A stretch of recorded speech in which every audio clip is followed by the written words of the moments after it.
Thanks, Dennis. Thank you.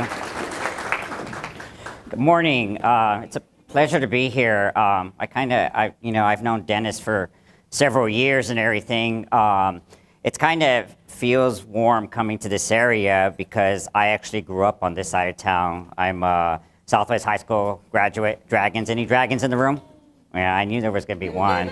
I told Dennis, I said, watch, there's going to be someone from Southwest in the room. And then I actually, after graduating in 1989, I went to Palo Alto College that first summer. I think the school was only about a year old. And I know, are there any other veterans in the room? I know Michael is a Marine. Thank you for your service, all of you. It's interesting because I always believe in this force in nature of how life is, because I believe that things happen for a reason. And I say that, the force of nature, because Michael and I just met about not even 10 minutes ago, and he's a Marine and everything. But back in '92, my first real big deployment after joining the military was to Somalia. Most people will remember that from Black Hawk Down. Well, Michael and I were in Somalia at the same time, and I think if history tells, we were actually on the same plane going into Somalia.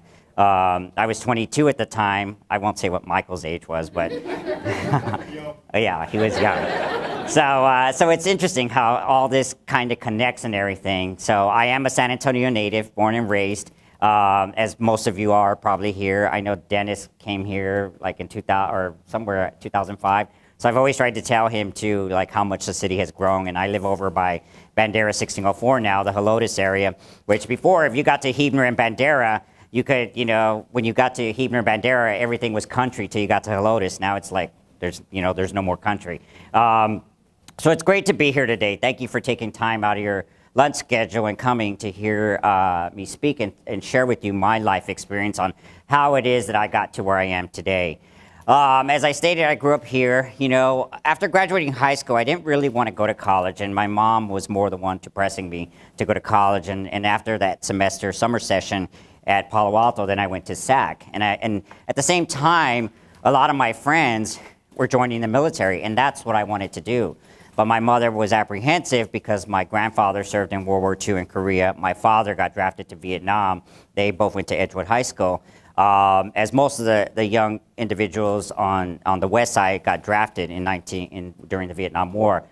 So she felt our family had already given their service to country. And interesting, because when I finally, of all branches, we know how Lackland is here, and she's like, join the Air Force. I was like, I don't want to join the Air Force.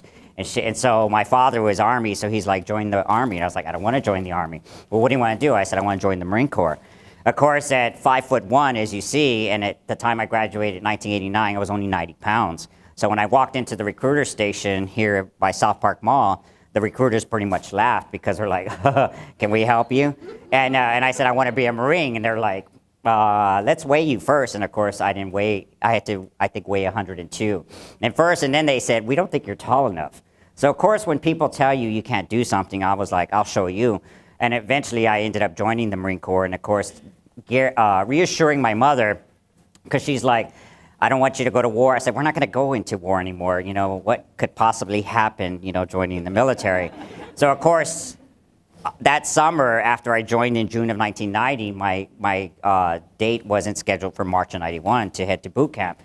So of course, that's the first time that we saw a war conflict with Iraq, because that's when Saddam Hussein invaded Kuwait. And that was the start of that whole fall and spring of Desert Storm. So of course, it was one of those I told you so, or as she says in Spanish, and I don't speak Spanish, she usually says, "Le dije," like I told you so. So eventually, I loved what I did, and of course, like I said, similar to Michael, I got sent to Somalia in 1992, so of course I had to hear that again, "Le dije," like I told you, see. As time went on, I found the passion for the Marine Corps that I loved. It gave me, the maturity and I guess the discipline that I am today. And people keep saying that, as Michael knows, once a Marine, always a Marine. We still live by that bond. And eventually, time went on, and I got back into college. I was going to college after work and things like that.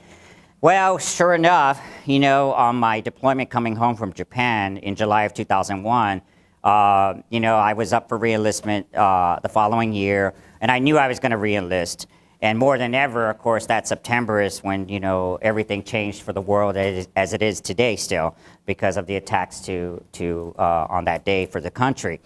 So, you know, now, of course, with the apprehension of my mother, because as an individual, and I think this goes for all of us, I could be 60 and my mother be, of course, 90. They're always still going to tell you what to do. And, of course, at that time, she was like, you need to get out of the military. And I'm like, Mom, I can't get out of the military. Already, I was passing my 10-year mark. And when you get to that point, you don't want to just, you want to make it a career, which I was hoping for. So, of course, the following year in 2002, I did re-enlist. And we knew eventually by the summer of 2002, we had already, and I was stationed in 29 Palms, California with 1st Marine Division. And we started hearing the rumors that we were possibly headed to the Middle East. I was in E6 by now, and eventually by Thanksgiving, even Christmas, the rumors were true. We were already telling people, you know, take your leave, your Christmas leave. Those of us who could go, I didn't. I had to stay there and work and everything. And eventually, after the new year, in January 15th of 2003, I was sent to Kuwait we didn't know for sure for what was going to happen with the Middle East.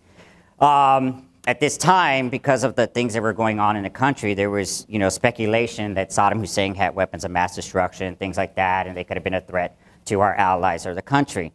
So for the next couple of months, between all of January, all of February, and parts of March, we pretty much just stay on the Kuwaiti side, and U.S. forces built their, you know, of course, the troops coming in from the country and other allies, building up our strength, because like I said, we didn't know what was going to happen. About the middle of March, and we didn't have TV or radio or things like that, so we didn't know what was going on here in the country. But I knew, or we had heard, that the president had finally given his ultimatum to Saddam Hussein that, you know, if you don't let us in to inspect your country, you know, with the UN inspectors, we will invade. As we all know from history, you know, so on March, I think it was 19th for here, March 20th for us, that's when we started moving forward. We tore all our tents down. We started moving forward north towards Iraq, and it was dark and everything. We waited till it was evening, and we moved through the desert so we could, you know, surprise attack. But they knew we were coming. They knew we were coming already, and we stopped shy of the border about, I think it was midnight or 1 a.m. I don't remember specifically, but it was dark, and I remember just, you know, falling in and out of sleep on the dashboard of my Humvee. I had a Lance Corporal who was my driver. And eventually, I was woken to the sounds of thunder. And it was the bombs were already being dropped into Iraq, and you could hear them in the distance and everything. And that went on all night and everything. And so eventually the next morning, the sun rose. We started up the vehicles. I was on a logistical convoy, and we headed into Iraq. I was on the first wave with the 1st Marine Division to head into Iraq. The very first city that we came across, which was huge, one of their major cities, was Basra. And I think looking at the map, you have like Basra, Nasiriyah, Fallujah, and then Baghdad and things like that. So we really didn't know what we were going to face as far as resistance from the Iraqi army. So we had stopped in an area which I try to remind people looks like the big open area before you get to the Toyota plant. It's just nothing but land, except this was covered with a lot of sand, heavy sand, desert. We stopped there to regroup, and it was at a province called Al-Jubair. And I remember my vehicle was like on the tail end of the convoy, which the convoy was huge. It had 50 plus vehicles, so that spreads out to like a good 20 plus miles. It's huge. So when I finally got into this position of this open land, all the vehicles were scattered. Some were lined up, some were parked, you know, face to face, or some were next to each other, parallel. And so I told my driver to park over next to one of the contact vehicles, which is like our tow truck. And people were already walking around, you know, and making head calls, which means go to the restroom. I got out of the vehicle, and I think I walked from like this to the podium to go make a head call, because I had been traveling for a couple hours by now. We were there just to, you know, regroup, as I said, to see how we were going to go into the city of Basra. Eventually, over the time, I got off a second time to get some supplies from the back of my Humvee, and got back on. And then eventually, on the third time I got off, it was to eat my MRE, which is our meal ready to eat. And we have a lot of supplies, as some of the military people would know, in the Humvee. So there was no room. When you open an MRE, it's almost like a box lunch. You have to open everything separately and things like that. So I decided I was going to eat it on the hood of my vehicle, on my Humvee. And I got out of the vehicle, left the canvas door open, and started to warm up the meal, opened it, and started to warm it up, which had our little heaters or whatever warmers. As I took 2 steps to go back to the passenger side of my vehicle, which to this day, March will be 13 years, that's when the explosion went off. I don't remember what it was, even when I still think about it, like talking to all of you, I don't remember what it was that I was going to go get, but I just knew I was going to the passenger side. The explosion was pretty huge. I ended up getting knocked, a couple of feet away from the vehicle. I was awake for the whole experience. I remember laying on the ground, and my hearing was gone. So when you get that ringing, you remember as a kid when you have like fireworks go off near you and you kind of get that ringing in your ear? Well, the ringing was huge. It was in both ears. I couldn't hear. I was on the ground grabbing my right arm, and I could see that my index finger was gone, and the whole hand was covered in blood. And I didn't know what had happened. I just knew I was hurt. It's interesting because the way your mind thinks at a time like that, because I could remember in my head thinking as I tried to sit up, I couldn't move. And I thought I was paralyzed. I said, oh my God, I'm paralyzed. Little by little, my hearing was coming back, and people were now, as we call them, our combat medics. In the Marine Corps, we call them corpsmen, our Navy medical personnel. And they were coming already, and they had taken my 9mm pistol away, cutting off my uniform, and I didn't know what the extent of my injuries were. Time was going on, and people were yelling for people to stop moving, or go over there, get prepared. People thought we had been attacked or whatever. Not even, I think, 10 minutes later, another explosion went off, and now people were really just running. I could see people laying horizontal, jumping on the hoods of Humvees, to get off the sand. We didn't know where we were, or maybe we had gone into a minefield. And it was interesting because, like I stated earlier, all the people walking around, no one else had triggered anything until I did. At that time of the war, since we were the first wave moving forward, there were no hospitals, there were no facilities in Iraq to take care of the wounded. So anyone getting injured had to be flown back to Kuwait, to our tent hospitals out in the desert in Kuwait. So I remember laying there, and I could remember just, thinking like, where's the helicopter? Where's the helicopter? Because I knew I had to be medevaced out of there. And I knew it had already taken us like couple hours to get into where we were at. So it would take forever if they were to put us on a vehicle and drive back into Kuwait, south. So eventually they put us on vehicles. They take us down this bumpy road I couldn't see because I was in a closed Humvee. And eventually you hear the helicopter, the sound of a helicopter, and it got really loud. And eventually they took us off, and there was other people who were injured as well. And I didn't know the extent of their injuries or things like that. So eventually they put us on the helicopter, they fly us back to Kuwait. And I remember just thinking, how long is the flight? How long is the flight? I kept asking one of the crewmen, and he kept saying, we're almost there, Staff Sergeant, we're almost there. And all I kept thinking was, I know I'm gonna die here. I know I'm gonna die. Because it was just, I knew things were bad. I was hurting all over. I mean, the pain is just indescribable. So eventually we land. I get taken off the helicopter, taken into a tent, and then I'm given anesthesia, more morphine, and eventually everything just goes, out. I'm blank. Eventually I wake up. I wake up in a tent. There's all these beds next to me on the left. There's all these beds in the front of me. I'm the only one in there. I'm the only one in there. And of course, if you've ever had surgery, you're coming out of the anesthesia, you're kind of like, oh, still dazed and confused. And I remember I finally knew what my injuries were. My hand was just wrapped extensively. My fingers had like little burn marks on them. My hand was broken, and if I took off my jacket, you could see the scarring. But that's why it does this, because it has nerve damage, and I don't have feeling that much in the hand anymore. My left leg was broken. The blast had broken my left leg, and my right leg was so badly damaged that when I opened my eyes, I saw that the whole right side of my sheet was flat. The doctors had to amputate my leg above the knee. By all accounts, by the government or whoever's accounts or whatever, I was only in Iraq for about 3 hours. I had become the first American injured in the Iraq War, the first Marine, whatever people say. It's interesting because, you know, at that time, the war, because of post 9/11, was popular. And what I mean by that is that people were big on the troops, on, you know, supporting the troops, and they still always are.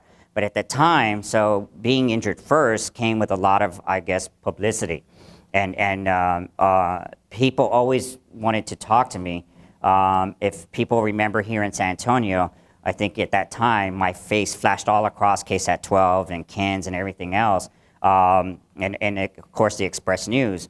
So it was interesting because I had never thought, you know, that I was the one who was going to get injured, because I remember a week before going into Iraq, I was in charge of 11 Marines, junior Marines, and I told them, and I sat down with them, and one of them asked me, what will it be like?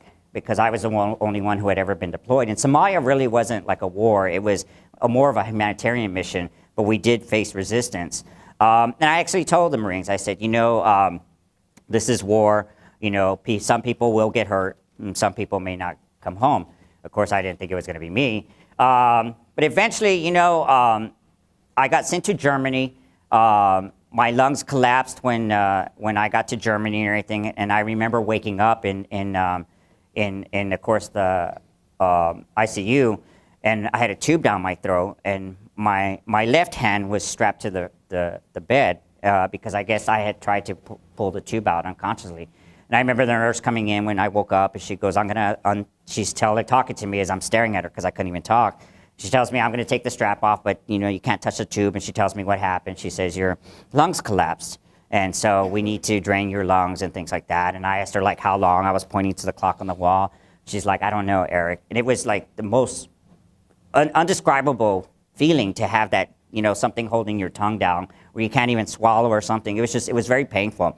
So as the time went on, all I could think about was how bad I was in pain. And I remember this is one of the times I actually started to let go. And I remember saying to myself, you know, I can't do this. I can't do this, you know. And I remember it was like, I think 2 a.m. I was looking at the clock. And I remember just, you know, talking in my head to my parents, because my parents were still here in San Antonio, and they couldn't fly them to Germany because of the safety or the security of the war. And I remember just saying goodbye to them, saying goodbye to my sisters, and then making peace with God and saying, you know, I'm sorry, I can't do this. And I tried to hold my breath.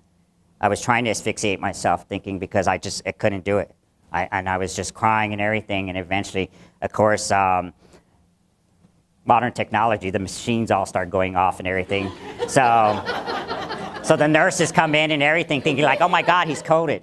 So, you know, it was interesting because, you know, of course, then finally, after 10 days, they pulled the tube out like the next day in the afternoon, early evening.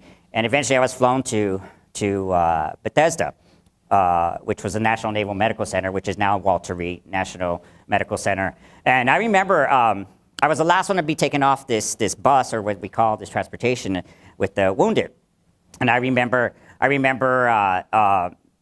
people saying, we have to cover your face, Staff Sergeant. And I say, why? They're like, because the press is here. And I remember just getting off, and of course, here's Eric picking up the blanket, and all you could see was click, click, click, click, click, all the flashes, because everybody was like, is that him? Is that him? Is that Staff Sergeant Alva? And eventually, of course, I got in, and then as time went on, you know, I ended up on Oprah Winfrey. I ended up in People magazine. You know, people knew me as the first American injured in the Iraq War. So eventually, after a couple of months there, I was finally sent home because I wanted to come home. We had Wilford Hall, we had BAMC, and I want to go home. And then they finally said, we'll send you home. So eventually I was flown home, and again, here we go, like, we need to wait. And I'm like, what are we waiting for to get me off the plane? They're like, well, we have security because the press is here. And it was the same thing. All the press wanted to talk to me. Everybody wanted to, meet me or just, say thank you. So I had this kind of distinction in this kind of notoriety, as I call it, but my mom says, don't use that word. You're not notorious. You didn't rob a bank. Stop using that word. So I'm like, okay, other people gave me that word or something, But it was interesting as I went on the following year, I actually retired from the Marine Corps. I left. I made that decision to leave the Marine Corps. And of course, you figure out, like, what do I do now? And I knew I had to live life over again, and it was there that I actually went back to college and got my bachelor's and master's, and I became a social worker. At the same time, I really discovered, not only was I a veteran or part of a diverse population, as we talk about the business professional groups, even like the veterans group, whatever, it was there that I knew I wanted to tell the world about me, about my secret, the fact that I was a gay Marine. And people often ask, Eric, did people know you were gay in the military? I said all the time. And I know we're cutting short on time because Dennis is already like 10 minutes. So, but it was with my parents' permission, or I guess support. I talked to them and I said, I'm about to do something. And they're like, what? And I said, I'm going to tell my story. And of course, my mom being apprehensive again, as mothers are, she's like, why? And I said, because it's the right thing to do. And she goes, I just don't understand why you need to tell the world. My dad was like, I'm proud of you, go ahead. And I had totally had it backwards, because I thought the macho, Hispanic Catholic Army guy was going to be like, don't you dare, And so if I hadn't been in the news before, it was Good Morning America who breaks the story. Not like the John Jay kids, but it was more like, they were the ones who broke the story. And of course, if I hadn't been on the news before, now I was really on the news. And people were like, oh my God, are you serious? But he's a Marine and stuff like that. So, that's when I got involved with the Human Rights Campaign, because we could go on and on forever to talk about this, but I knew I had to do something to not just help people who were like myself, who served in the military, but it was the fact that in one of the reporters, and that's what that picture was earlier in the corner, was when I was testifying in Congress, one of the reporters asked me, why now, Eric? 4 years after your injury, why say something now? And I said, because when I took an oath to defend this country, it was for every single individual of this great nation, not just the selected few. I mean, we come from all walks of life. We have so much to offer each other. And so now I'm not just, of course, a gay man. I'm disabled, I'm Hispanic, and I'm a veteran. Those are my diverse populations that what I have to bring to people and share with people. The fact that this is who I am. I think, now with going and traveling the country, and I've been to the Toyota headquarters in Torrance, and I've been to NASA a few times, I've been to Johnson & Johnson, AOL. I talk to people on what it means to be, have tolerance and have acceptance. As we've seen in the news with the whole Kim Davis thing, lots of things are going on, that with American, policies and public and everything like that. But I will start to end with this, because I know Dennis is like already waving me down. And I know if you have a couple of questions, we'll do that. This is the one life we have, which I often tell people. I almost lost mine. We are only promised today. Tomorrow's just a word. It doesn't exist. And I often tell people, why should anyone else own my happiness? Each and every one of us is in control of our own happiness. I've never done anything wrong except get a speeding ticket, even with left foot now, because I drive with my left foot, and I just got pulled over last week, but he let me go. So anyways, which is unfair. So, but this is the life I have. My partner is a former Army, so I know it's a conflicting household. So, but it's, I've never done anything wrong, and for the longest time, even before the whole marriage thing changed in the country, there were people on death row in Huntsville who had more rights than I did. And I fought for my country. I am not a bad person. I am human. And I just, want things to be, right for people. And as I told that reporter that day, it's the rights and freedoms and liberties and the happinesses belong to every single individual in this great nation, not just the selected few. There is no one who should be superior over someone because they have this irrational fear to where they may not, accept who they are. But eventually, as companies such as like Toyota and other companies, they see and respect their employees for who they are and what they have to bring.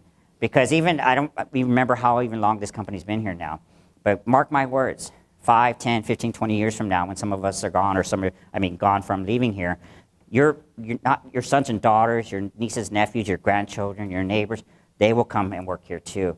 And regardless of what background they come from, they will know I can go work for a company such as Toyota and be accepted for who I am and taken care of. So I want to end with that. Normally I go on a lot longer, but I cut out a lot of stuff because I know you guys are on a schedule as well. But I want to thank Dennis, and I want to thank the Veterans Group especially. This always comes a time for me because this ends Hispanic Heritage Month just started from September 15th to October 15th. October is National Disabilities Employment Awareness Month. It's also National Coming Out, and then it's right before Veterans Day, so I tend to start going around the country to start talking to groups and even learning things as well for myself, because you're never too old to learn more. I want to thank all of you again for taking time out of your schedule, and I think we're going to do a couple of questions if anyone has anything, so thank you for being here.